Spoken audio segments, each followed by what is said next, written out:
Nice to meet you. Hi, John. It's nice to meet you. Thank you again for booking. Yeah, thank you for being willing to do this. I really appreciate it. I must say I'm super nervous. Oh, you're nervous?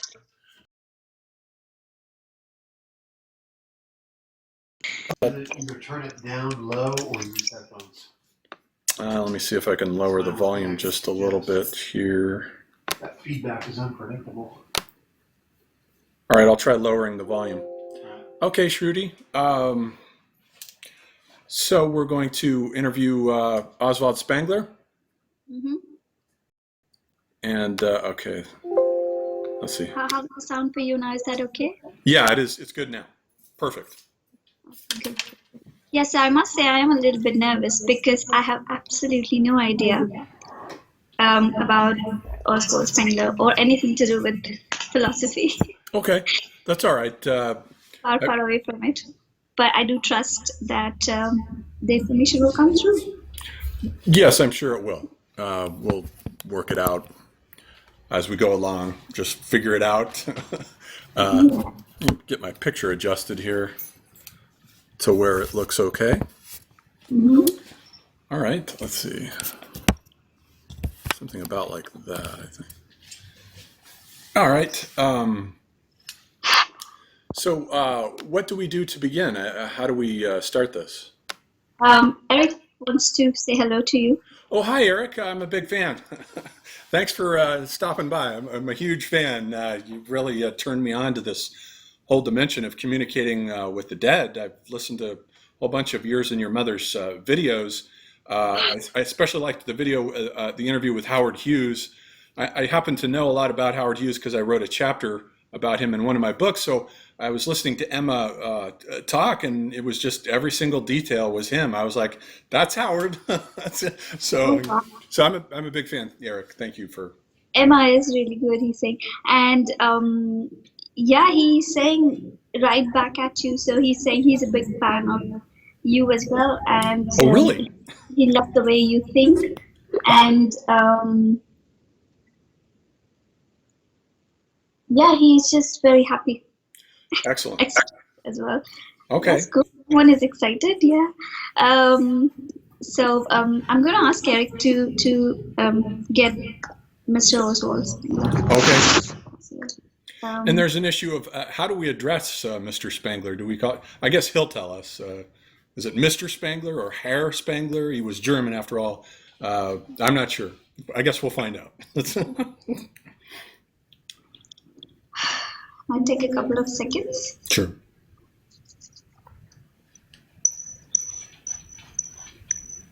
All right, he's here.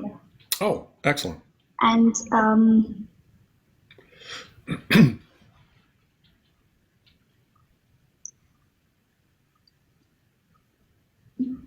let me describe to you what I see in my mind.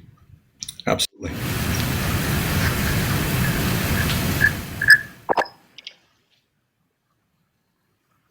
He's a tall guy. Yes. Not big.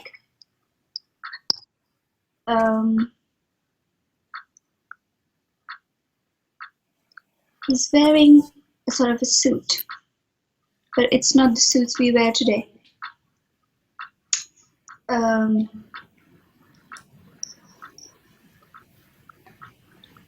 And the energy, the type of energy that he brings in,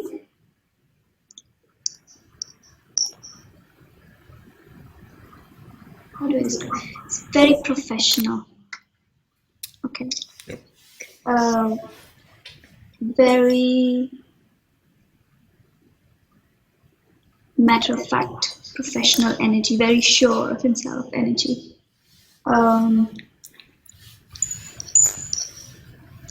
He's talking to me.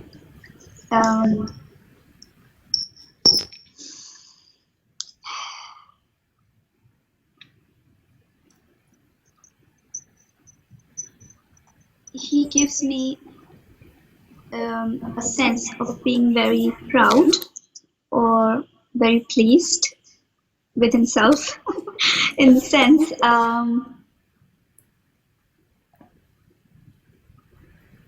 in the sense he was correct, He sure was.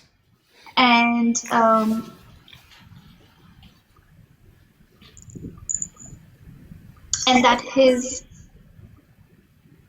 what would you call it, quotes or messages still hold a lot of value. And he says he is very happy to come and talk to you today. Sorry, he's saying to us today. And Eric will be in the session, and he will talk when it's necessary. Eric helps me during my sessions, so if I'm not able to understand the spirit, he's going to come and help me with your questions. Okay. Sure. So, how should we address you? Oh, he likes the word. Did you say hair? Hair. Hair Spengler? Hair Spengler. Yeah. Okay. Yeah, that's what I figured. Perfect. Yeah. Hair Spengler. Okay. Hair Spengler. So, can I ask a question? do you want to go ahead and ask questions? Yeah. And then we can. For Hair Spengler. Hair Spengler, your theory was that Western civilization was. Yeah. Can you hear me? Okay. You freeze there for a second. Oh, but, okay. But that's okay. It looks like it's okay now. Okay. So for Herr Spengler, your theory was that Western civilization was entering into its decline period and shifting from a period of sort of the politics of money to the politics of force with the rise of Caesars and the creation of a new empire.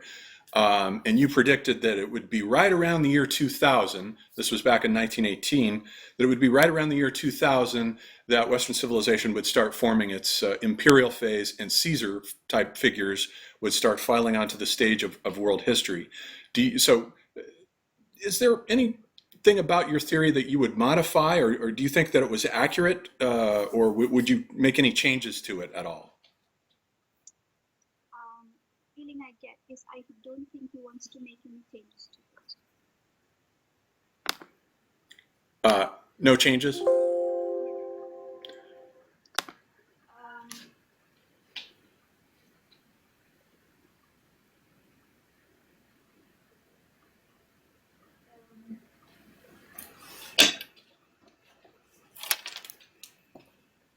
He's talking about changing the perspective of looking at what happened in the reality. I'm going to try putting in headphones that can't really hear very well. Okay. So he said he doesn't want to change what he said. Okay. He still stands on that message.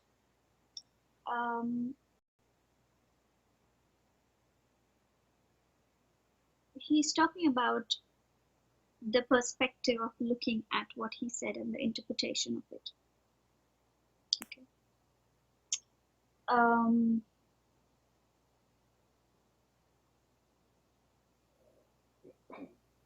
He is talking about there are people who rose up in that sense in Russia, but I'm sorry, I'm not able to catch on to the names or people he would be pointing to.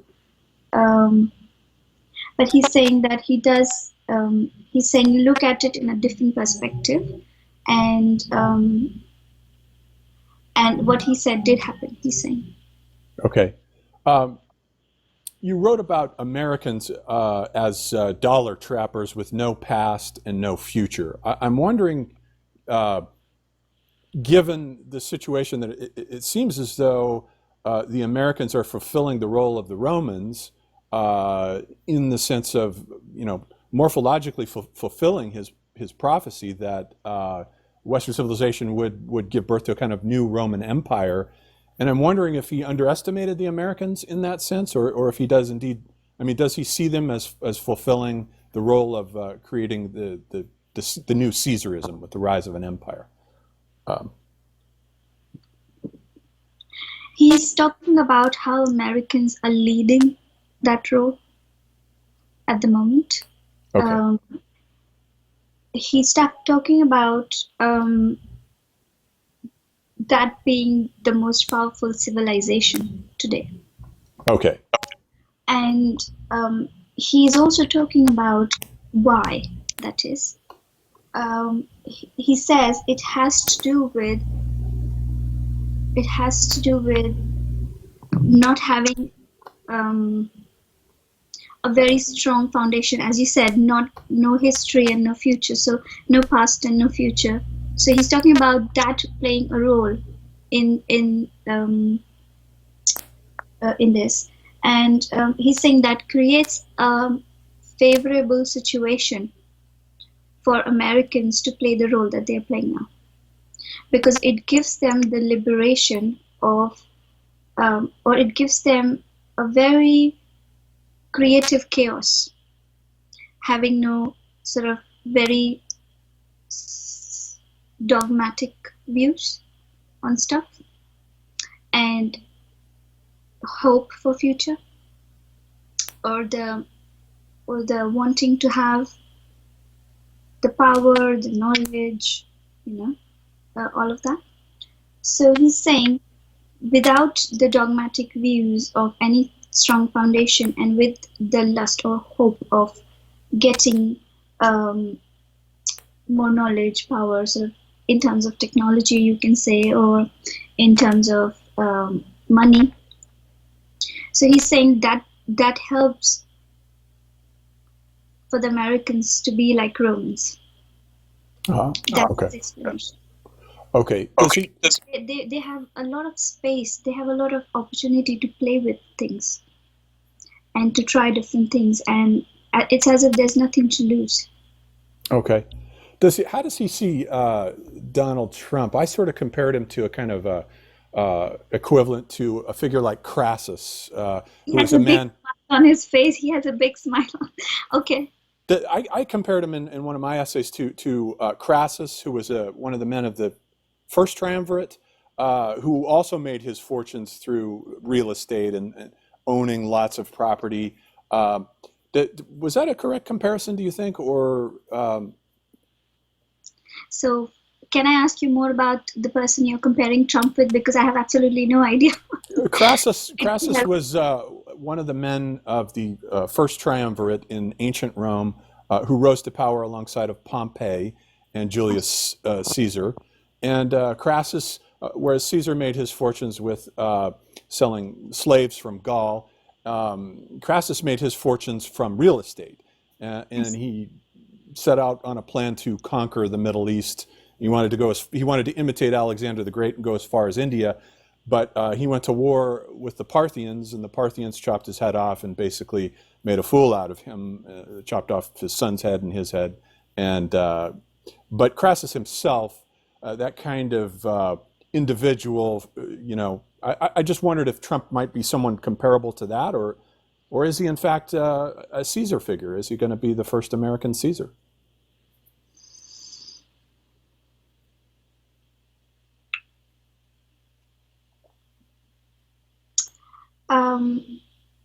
He's saying he's neither of them. Mm-hmm. Okay. Completely. Wow, that's very interesting. He's saying he is the guy you're comparing him with. What was his name? Sorry. Crassus. Crassus. He puts it in a very interesting way. He says that he's Crassus in Caesar's disguise. Does that make sense? Yes, it does. Okay, that does make sense. Yes, Crassus. So he's saying he's Crassus in Caesar's disguise. So you're right about him being a fool. Okay, you know how he was made fool of. So yes. So he's talking about. I think he wants to go on and explain why he says this. Okay. He's sitting like this over here. So,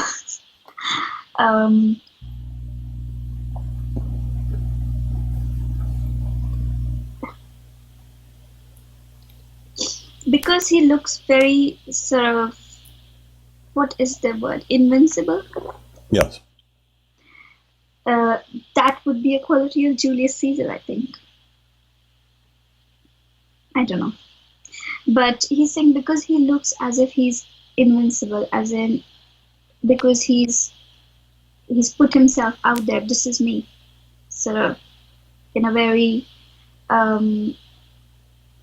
nothing to hide way. That's me. I'll say what's on my mind, and I'm very truthful, and that's me. You take me or you don't take. That sort of thing. So he's saying he that makes him. It's very difficult to sort of break him because he owns it. He owns all the negatives very proudly, very in an not ashamed of himself way. So how do you break a person who is owning everything within himself? So that sort of way, he's very that strong leadership sort of a person. But within, it's very easy to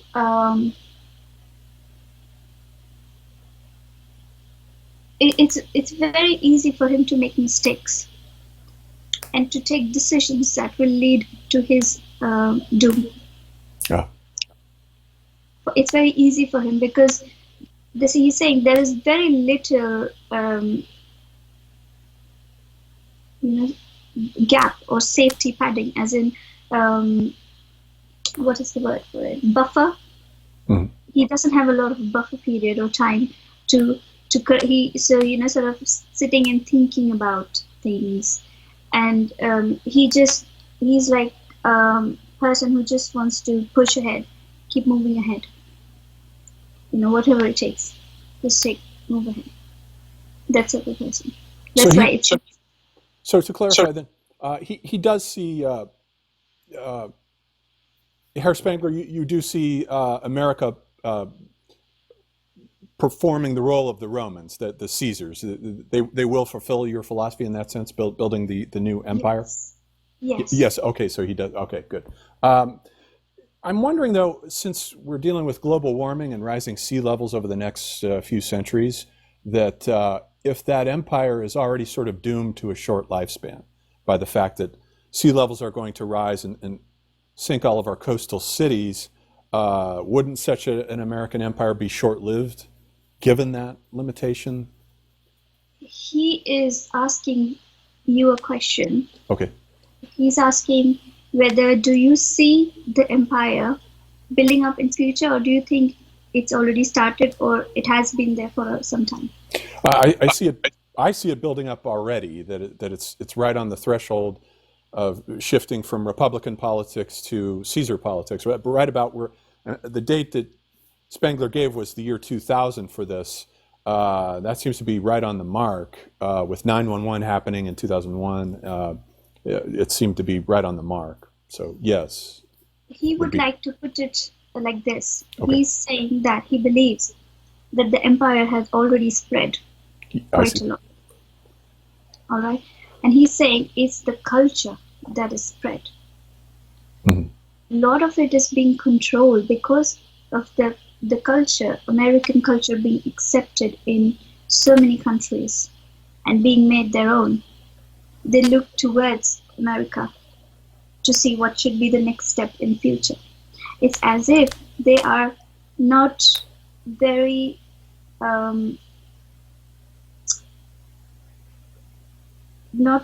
it's as if they're not ruling sort of very explicitly, but passively. There are a lot of places in the world where the civilization has already spread. People accept themselves, see themselves as of that culture, he's saying. And when that happens, he's saying, everything else falls in. So everything else, as in the economics will be followed, the education system will be followed, the arts and theater and culture will be followed. So, and then because they are the origination or the originating culture, or the original culture which is being followed, people come to them for more, and then the economy grows. American economy will grow, or they will become leaders in all those areas. And that itself, leading itself, is like they now it's their civilization. They are sort of passively controlling these other countries or other areas in the world through the cultural transmitting their culture. But I'm wondering, with rising sea levels, is that going to be a problem for the longevity of this empire?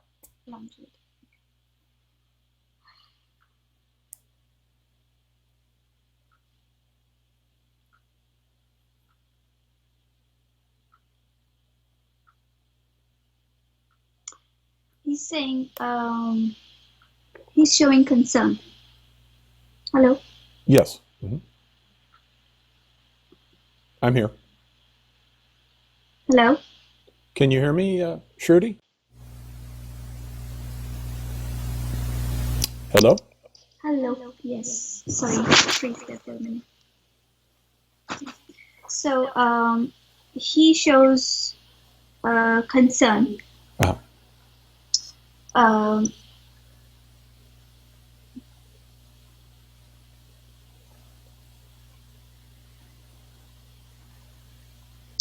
Um, about the future, and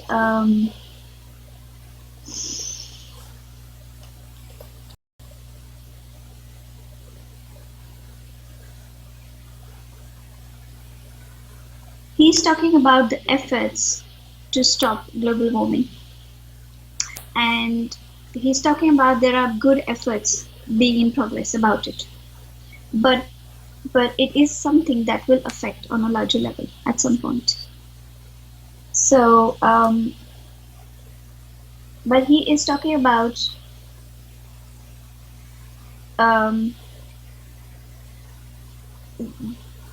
he's talking about it will not affect so much the American where the Americans have spread, the civilization has spread. It will not affect those regions a lot. Okay. Because he's showing me, he's saying it's mainly in the eastern side, like India, China, all these areas. This is where the stronghold will be. He's talking about. Oh, it's going to shift to the east? Yeah, he's talking about that. He's showing me that area. Oh, that's interesting. And yeah, he's showing that's where there's a lot of yeah, he's showing those areas. Is global warming something that can be stopped or just slowed down? Slowed down. Slowed down, but it's inevitable. Okay, that's what I figured. Yeah. All right. There was a French philosopher named Paul Virilio who said that we have created for the first time in history the possibility of a global accident taking place. And I'm wondering, does Herr Spengler see the possibility of something like an electronic blackout ever occurring where all of our electronics all at once could just stop as the result of a pulse or a solar flare or something? Could it wipe out this civilization quickly? Does he think? An electronic blackout is what I'm asking about. Is that a possibility?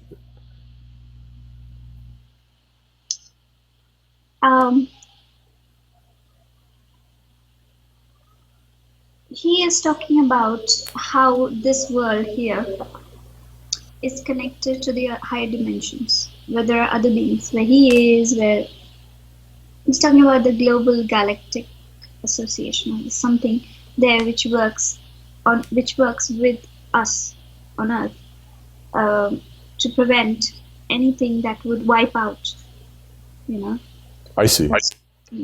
So he's talking about that, and he's saying we here on Earth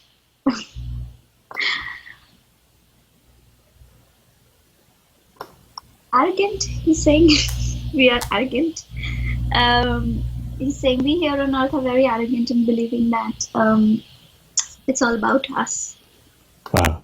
It's all about us. So, but there are other things that we are in sync with, and those things also play a lot of part. Those things also play an important part in what happens. Of course, it's our actions and what we do that affects our mind, but there are other things as well that influence our being. So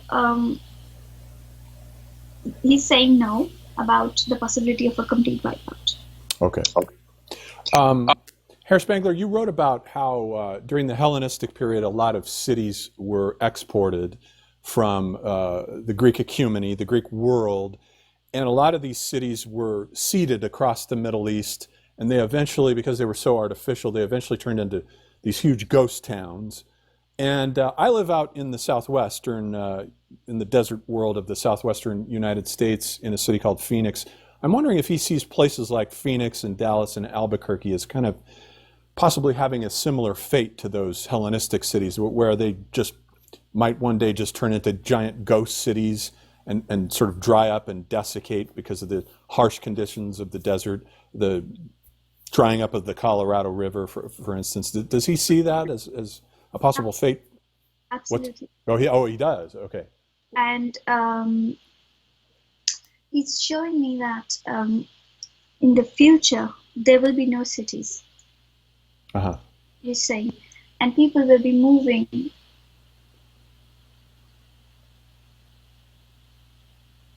sort of being one with the nature, sort of in the jungle, not even in the villages and little towns, almost like they are part of the nature in the jungle, sort of living on the ground, sort of feeling. I see. And cities will be deserted. Wow. At some point, and it will all be due to the effects of global warming. Yeah, I was just going to say, in my book, The Age of Catastrophe, I sort of thought that with the sinking of all the coastal cities. Hello? Yeah. Hello, can you hear me? Hello? Hello, Shruti?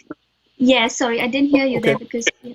Okay, I'm just wondering, in my book, The Age of Catastrophe, I discussed the possibility of, with all the sinking of our coastal cities as the sea levels rise, places like DC and New York and so forth, that populations would migrate to northern latitudes, kind of like around the Arctic Rim.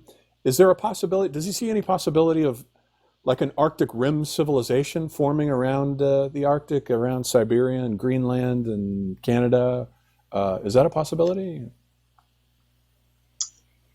He's smiling and he's saying, that looks like such an obvious choice, doesn't it? I have no idea about all of this, but that's what he's saying. It looks like a very obvious choice. Okay. But he's okay. Possibility of that happening. He's not showing me a massive civilization being created on the northern coast, like in Siberia and stuff. But he's saying there will be people migrating to that area, and there will be people living there. Yes. Okay. But it won't be like the leading civilization or on a very huge level. He's saying there will also be artificially man-made things on which there would be civilization living. I don't understand. Okay. And he shows me what that is. Okay. So, on top of the water. Oh, on top of the water, like the Dutch are designing like floating cities? Is he talking about like? Yeah. So it's on the top of the water. He's showing. Oh me. wow, cool. So cities on the water, actually built to float on the water. Yes, it will be artificially man-made, and those will be the biggest civilizations. That's cool. All right.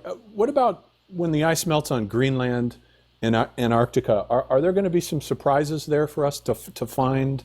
I don't know. I think I heard Eric mention once the possibility of finding crashed alien spacecraft buried there. I mean, Herr Spengler, do you see anything weird like that? Because before you asked, the moment you said people moving to Greenland, he showed me it's not, the conditions will not be suitable Oh, sort of for us to live there. I see. Okay. It's almost like, it feels like some sort of radiation strong. I don't know, probably the sun will be too strong there. I don't know Yeah. what. Okay, that But makes sense. He's saying the environment is not suitable. It's not suitable for habitation. Yes. And let me talk to Eric about the alien thing you mentioned.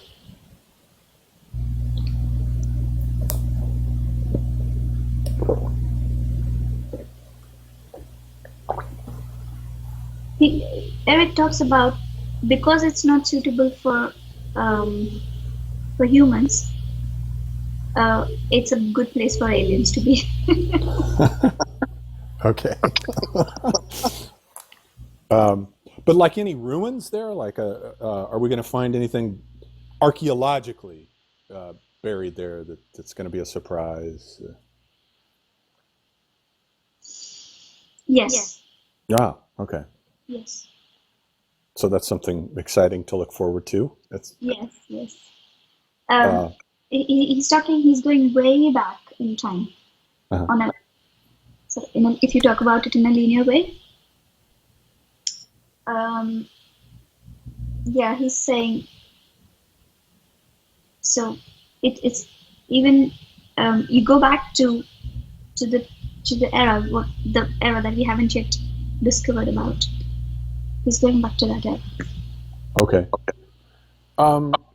Herr Spengler, do you see the book, the possibility that the printed book will disappear and become obsolete with the rise of all these new technologies like Kindles and ebooks and iPads? A lot of media theoreticians have suggested that the printed book with pages will become obsolete and disappear. Is that going to happen?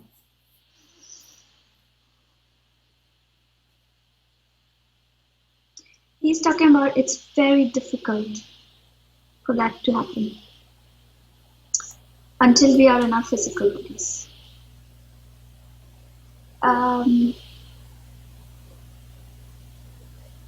Yes, he's talking about that. The experience differs. It's not about convenience, he's saying. It's about the experience. And the experience of reading a book like this is different from reading it on the phone or Kindle. Right. So he's saying that experience of touching the book and holding it is almost brings you back to the present mindfully. You do it mindfully. Yes. And it's on a different spiritual level. And that will be treasured by human. What is, Herr Spengler, what do you think about all this new social media? Do you think it's a good thing, or is it a bad thing? Is it distracting from our task as a people? Or He is talking about that he had predicted about this thing. Uh-huh. Hello? Yes, I'm here. Hello? Shruti, can you hear me? Hello? I'm still here. Hello? Hello? Do we still have our connection? Hello? I'm still here. Okay. Okay, we're still here. Okay. So how he was talking about this being a part of his predictions. The social media thing, the globalization and everything. He's talking about he had predicted this. And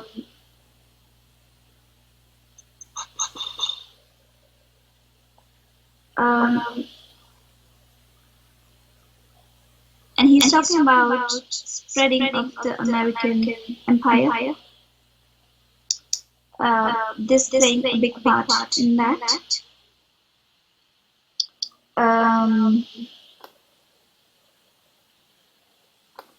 Sorry, I lost the train of thought. Can you tell me your question again? Sorry. I was just wondering about the fate of the book, but I guess you've answered the question. Okay. Yeah, he's answered the question. Herr Spengler, do you ever see us solving the problem of the quantum field? Do you see a unified field theory emerging where gravity will be fused together with quantum mechanics ever? Will that ever be attained successfully?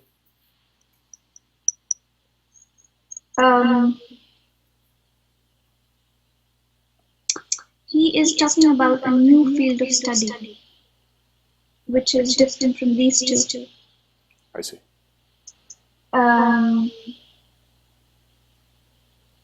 Which will play a part in fusing the two studies.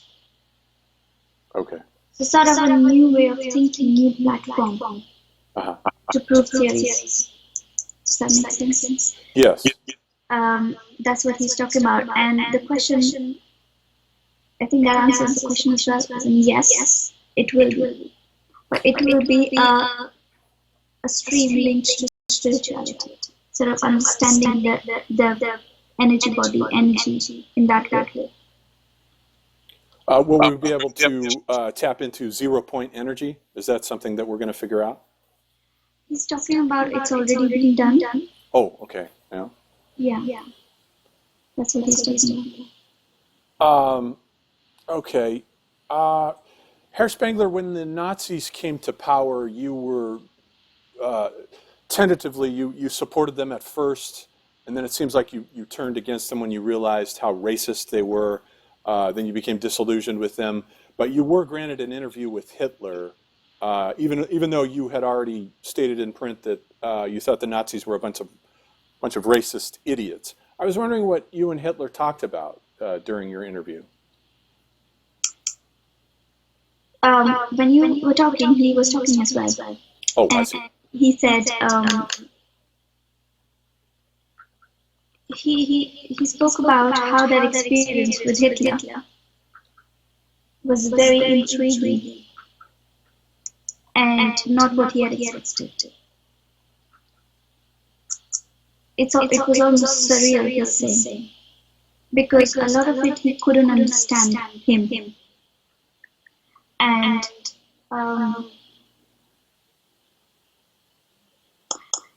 it was so black and white, he's saying, as in it was completely believable and completely unbelievable at the same time. Okay. So he could see why Hitler is at where he is, and he could yet also see or not understand. What is it?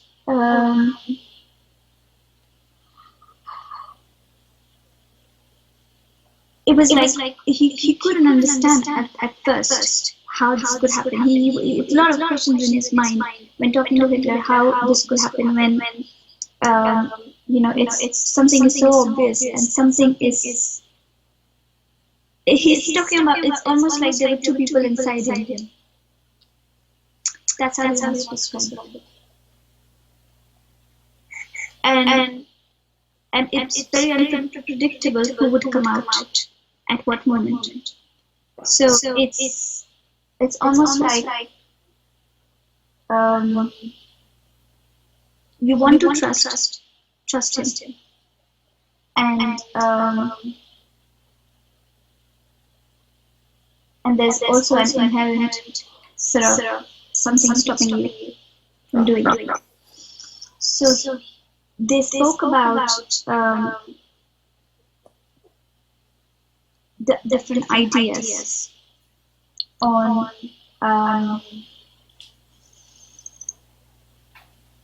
the future of how things will work, and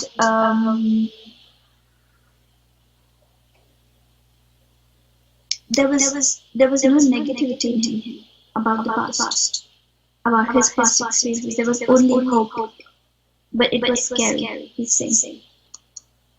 Never heard that before. Hope is scary. Okay. So he's talking about it was very positive, everything he was talking, but at the same time it seemed wrong.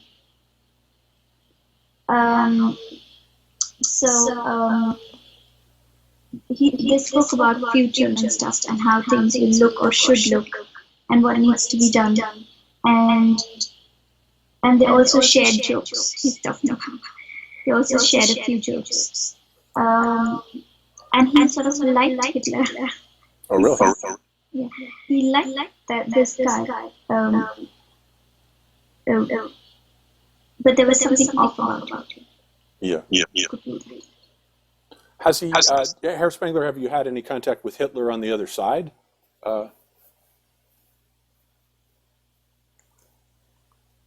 He's saying we work together. Oh, really? Okay. Because Hitler has served his contract.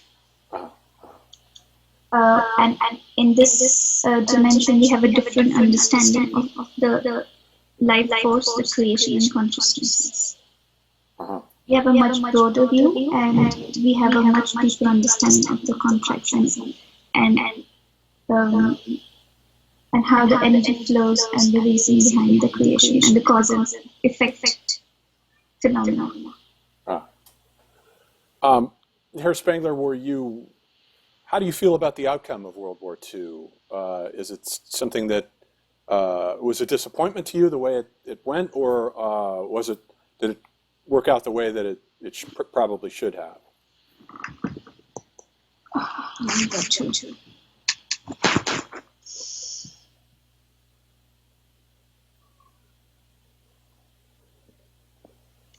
He's talking about how important World War II is in our history.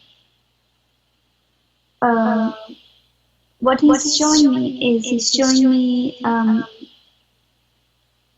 the creation of computers because of World War II. Oh, that's right. Yeah. Mm-hmm.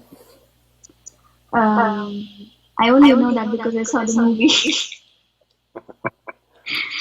about Alan Turing. Yeah. Right. So he's showing me that scene from the movie. So he's saying, can you imagine the civilization today or humanity today without computers? You can take away everything as the phone, the internet, everything. So he's saying how important World War II was. And it was like a fast-track learning experience for us to know what we don't want in our consciousness, in our collective consciousness. Yeah. So it was a fast-track experience to move ahead in our creation. Okay. Herr Spengler, two of your favorite thinkers were Friedrich Nietzsche and Goethe. Have you had any contact with them on the other side?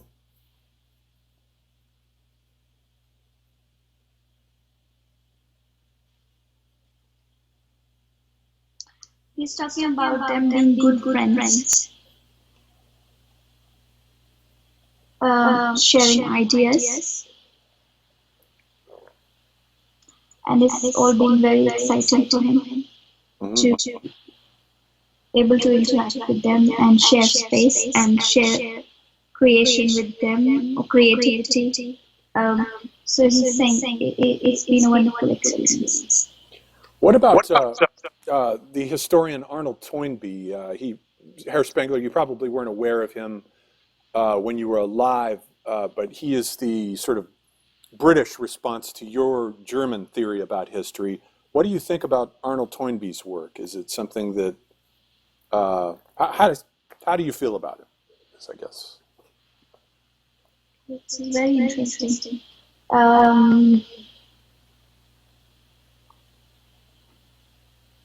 Was he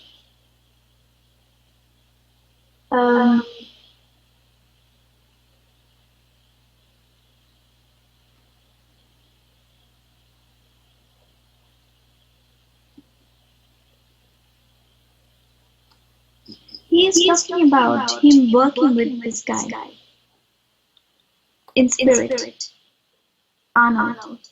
Mr. Spengler is saying he worked with him on some level. Why he was here tonight? He's saying yes. Okay. So, because you said he had passed away, isn't it? Yes, that's correct. Was he influenced by Spengler's work? Yes, he was. Because he's saying that he worked with him. It's his passion, he says, Spengler, his work. And this guy's sort of attraction to him, Spengler, and his fascination with Spengler,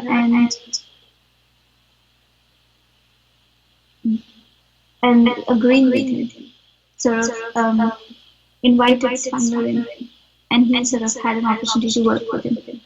On the other side? Yeah, from the other side. On the other side, okay. I'm not saying, and so he likes the work, and he worked with him on that. Herr Spengler, I'm curious why you never married when you were alive. You know what? He told me that we were going to talk about the personal life as well. That he what now? That you would like to know about his personal life as well? Just a bit, yeah. He told me that. And he did visit me twice before this interview. He was talking a little bit.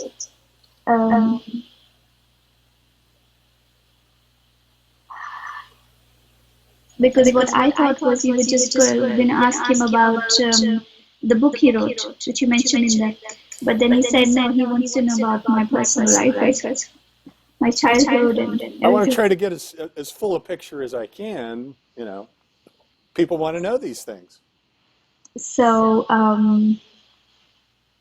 you didn't get married.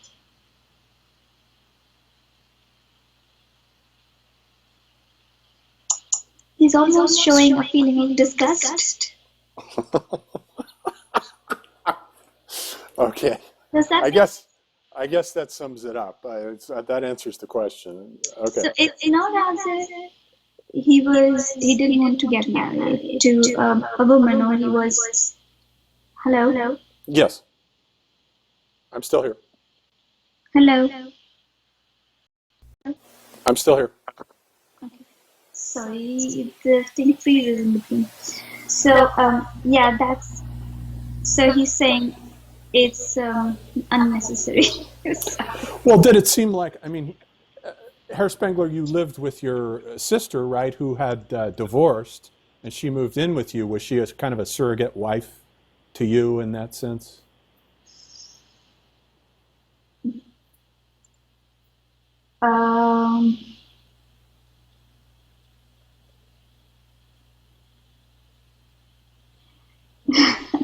It's making a joke.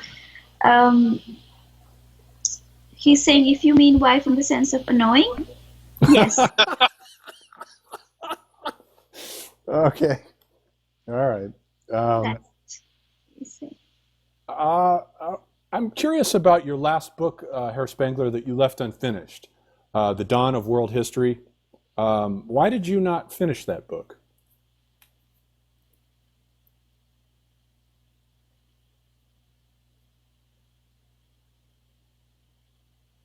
Such an interesting topic that is. Why did you not finish that book?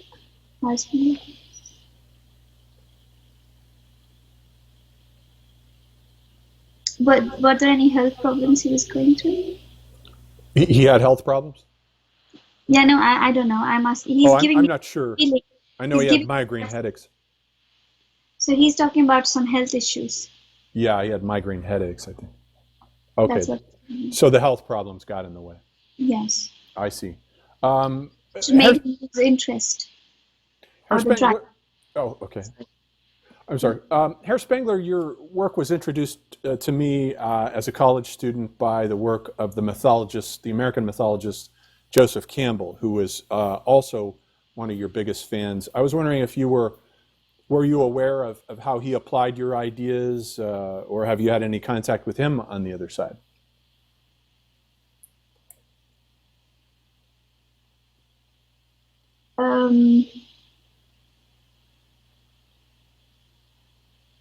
He liked the way he applied his ideas, and he has met him a few times. And he's talking about he himself was a great thinker. The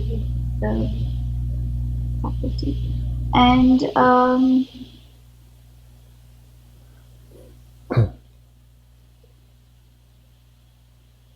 yeah. Is anything else that needed to be answered? No, that's it. Herr Spengler, what before you incarnated on Earth as Oswald Spengler, what was your previous life before that like? That was an excellent question. What was your previous life?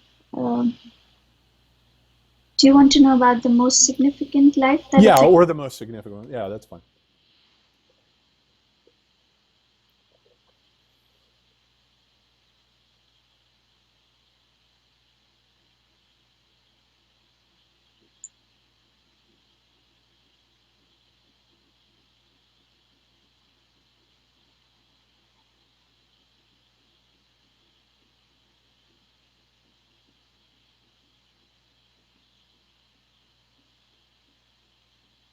He's not showing me a human life. Okay.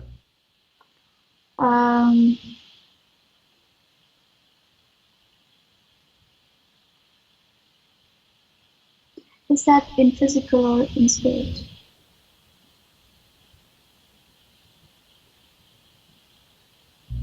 How can it be in between?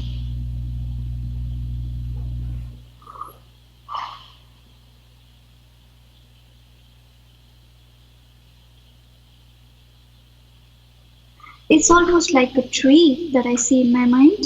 Oh, wow. A tree. But it feels as if it's not a physical form. Uh-huh. It's an ethereal form of tree. And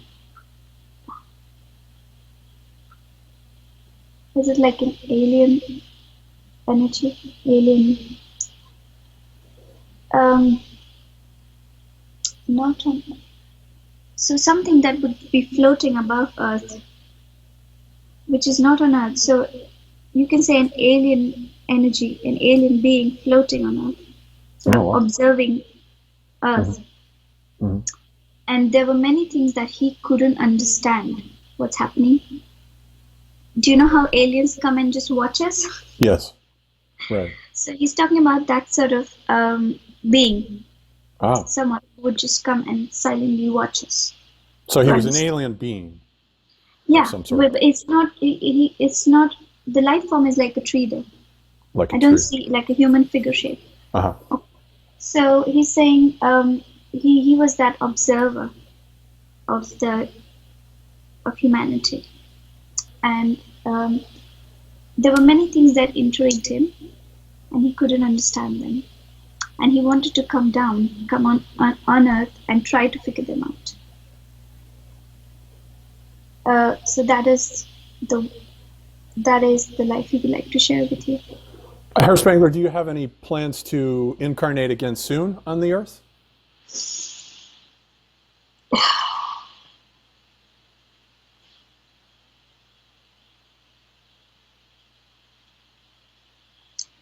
He is talking about an incarnation already on the Earth. Oh, okay. And he's showing me an area. So he's showing me our globe, and Australia, probably in Australia. Right now, so it is possible Yeah. to talk with somebody's spirit on the other side, even though they have an incarnation going on right now. Yes, absolutely. Okay. Yes. Okay. Yeah, I wasn't sure about that. Has he had many incarnations? On Earth. Yes. Hello. Yeah, I'm here. Hello? Still here. Do you mean on Earth? Yes, on Earth. Also, I mean incarnations on Earth. He's saying no, and Oh. he's saying it's not an easy place to be. Yeah, he's got that right. Very right. interesting, but not an easy place to be. Mm-mm. And then I'm just curious, what does he think about American popular culture? I've written a lot about American popular culture using his morphological methods that he invented. And I'm just wondering if he finds that interesting or just not worth bothering about. Well, I can listen to him and give you, but if you tell me more about the two words that you use, which I don't understand, which is the popular culture Yeah. and M, something starting from M. Oh, morphological, that's just his a word for his method, his philosophical method. He called it morphological, the study of form.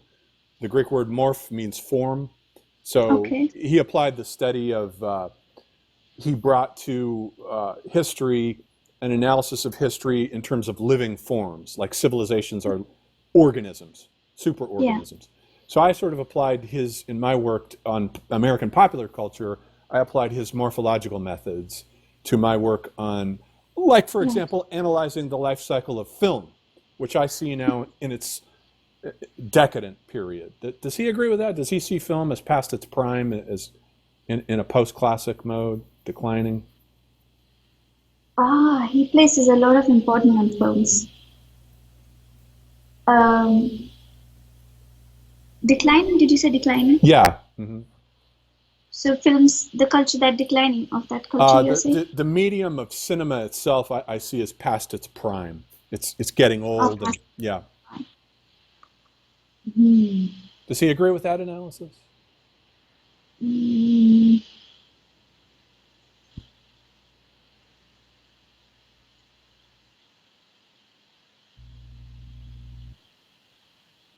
he is talking about there will be new primes. Okay. So it's almost like it's regenerating itself. I see.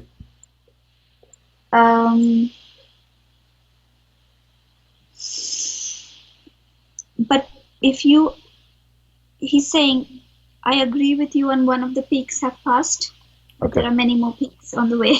I got it. All right.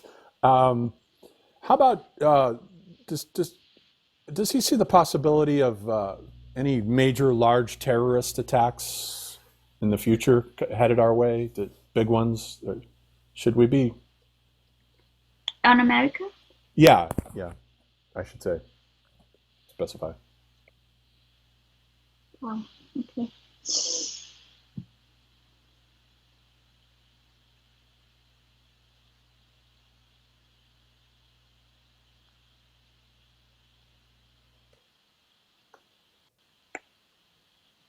During Trump?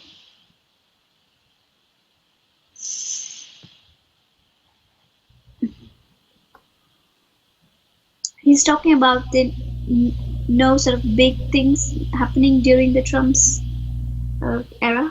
Mm-hmm. He's saying no. No. Okay. Not during Trump's era. Is Trump himself going to? Is he headed for some kind of a downfall?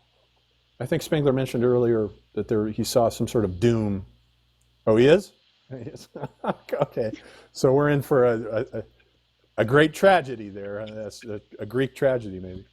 Okay. No, he expects Eric talking as well. Because Trump represents a certain consciousness which has emerged from our collective. That's how Eric explains it to me, because before Trump won the election, he always told everyone, including me, that Trump is going to win. And in my brain, it didn't make sense, because how can he win? Mm-hmm. With everything that was going on, he was saying and doing. But he explained that Trump represents a consciousness which has sprouted from our human collective consciousness, which doesn't resonate with us anymore at the core level, at the consciousness level. It doesn't resonate with us. And him coming into the power and becoming the president is for a reason, because when eventually the doom happens, for that would be, and the reason behind him would be Trump himself. He would be the reason of his own doom. So when that doom happens and that consciousness is thrown away by the human collective, it will be symbolic for all of us to create in our consciousness that this consciousness that Trump represents doesn't resonate with us anymore. And with him, many of the things will be removed from our consciousness that don't serve us anymore. Racism, discrimination, blah, blah, anything that he brings forward, when he's thrown out, when his doom comes, on a human collective level, we would understand that that is something that is not acceptable or doesn't resonate with us anymore. So we have thrown that out. And now we are a new culture, we are a new civilization. So we sort of rise from the ashes like a phoenix. This is a new civilization because we have removed all these things from our collectiveness. And now we are making new things for us to believe in, to trust in. A new culture is being developed. Can you say more about this new culture? What sort of a culture? It's Eric talking, by the way, not Oswald Spengler. Okay.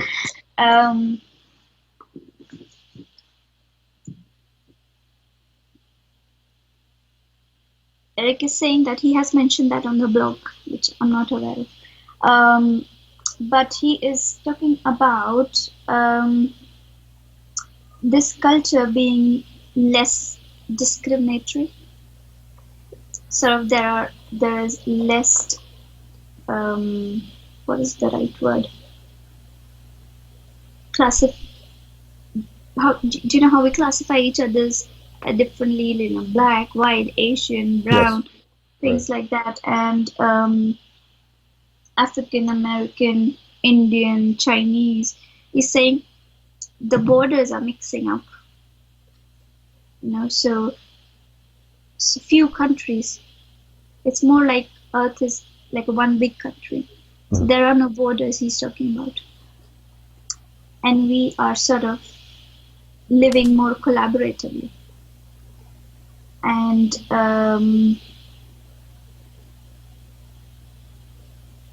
it will be a struggle to form this new to work with this new understanding. You know, whenever something new comes, there will be a lot of ups and downs, chaos, you know, sort of physical manifestations of these chaos.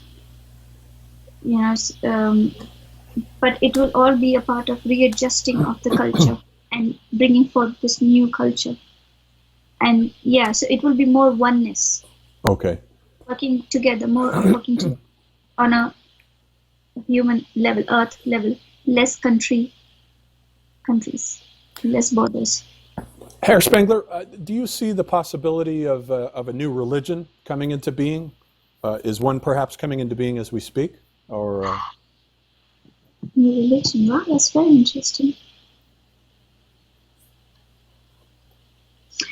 Are you saying? Do you mean like on a really huge level? Yeah, like on a possibly like a global scale, maybe.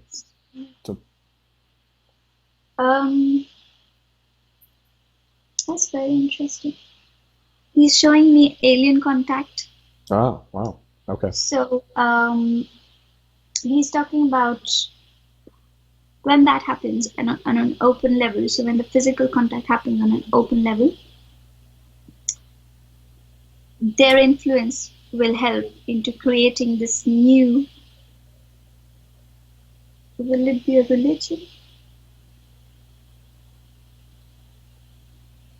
What is it? Such a weird feeling. It doesn't feel like a religion because,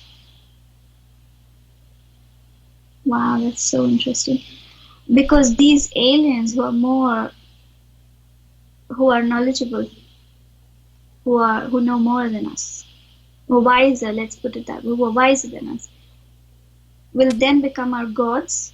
In the sense, we follow them as leaders, as parents for us, but they're not God. Because for us, the term God is something which is intangible, which is, which we feel but can't see or put our fingers on. But in that sense, they will be our leaders, which we will follow. He's talking about that. So that can be, you can say, because a lot of masses will be following that, you can say that can be a new religion, because you're following this new, new beings. Herr Spengler, do you see this happening anytime soon, or is this centuries from now, or? He's talking about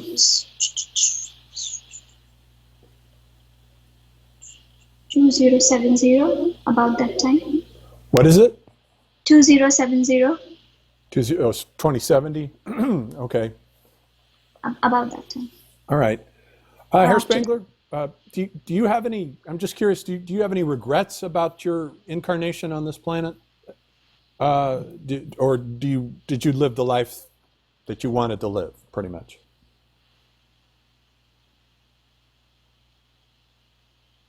He's talking about he's very happy and pleased.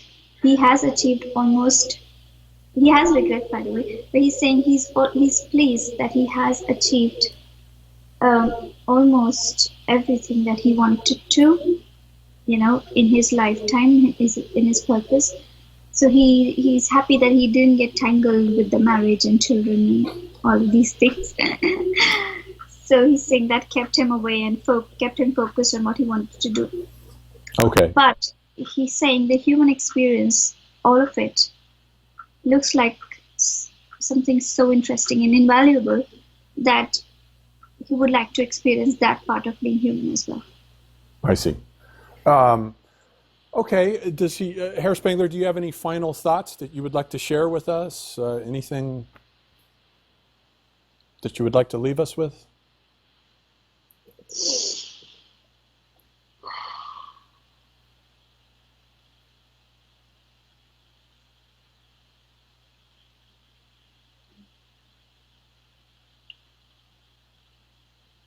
He's putting a lot of emphasis on collaboration amongst humans, more trust.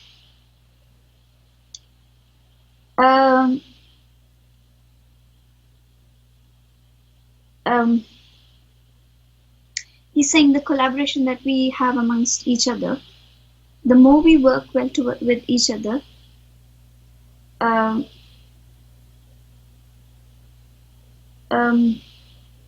he's saying happier we are as a species, as a culture, more progressive, more happy, more sustainable we are. He's talking about. Hello? Yes, I'm still here. Hello? Hello? I'm still here, Shruti. Hello?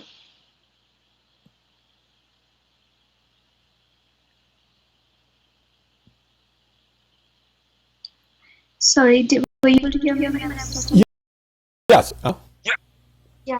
So Herr Spengler was talking about sustainable culture. Yes. Right. He's saying the sustainability depends on how well we work together and the communication. So he's talking about increased trust and collaboration between us, and that's very valuable. Okay. Okay. I guess those are all the questions that I had for Herr Spengler.